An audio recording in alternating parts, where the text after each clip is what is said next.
October 2nd, today, an unexpected walkout took place, and when the sheriff and his deputies arrived to forcibly disperse the strikers, another conflict took place, and there were hundreds of shots that were fired into the crowd by the deputies. There was also the officers alleged that the strikers were also armed, so it's possible that shots were happening from both sides.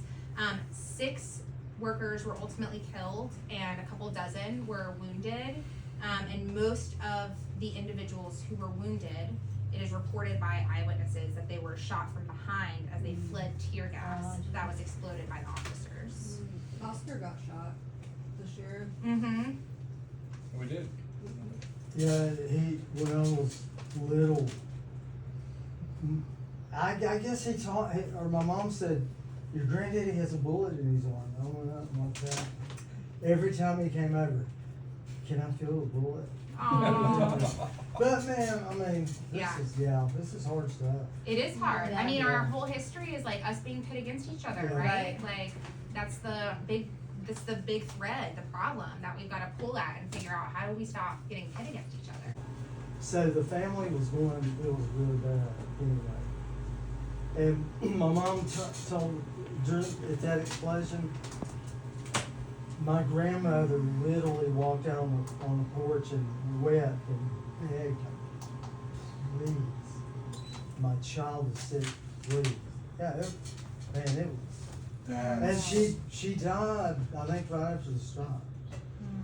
So, and then, of course, my granddad, we called him Gang. I don't know how we came up with that. We couldn't say granddad. Yeah. And I loved that man. He died when I was 6. I was very close to him.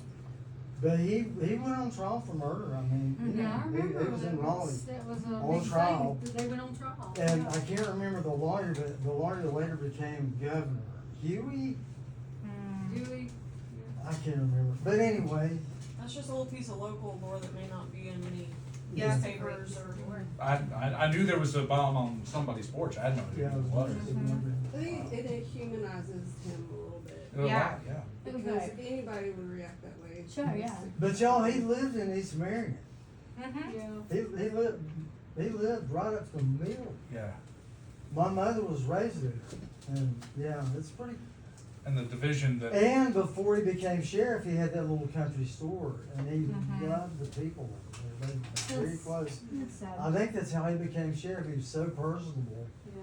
Knew so many people, ran for sheriff. whether you're coming from a left or right side, it doesn't matter, is that there's always arguments and debates about, you know, we should be proud of our heritage and proud of our history. Oh, but there's evil that happened, there's horror that happened. Both of these things are true, and we don't hold anyone accountable for the sins of your fathers and grandfathers and great-grandfathers. You said you felt like the bad guy. You're not the bad guy. Yeah. You didn't have shit to do with this.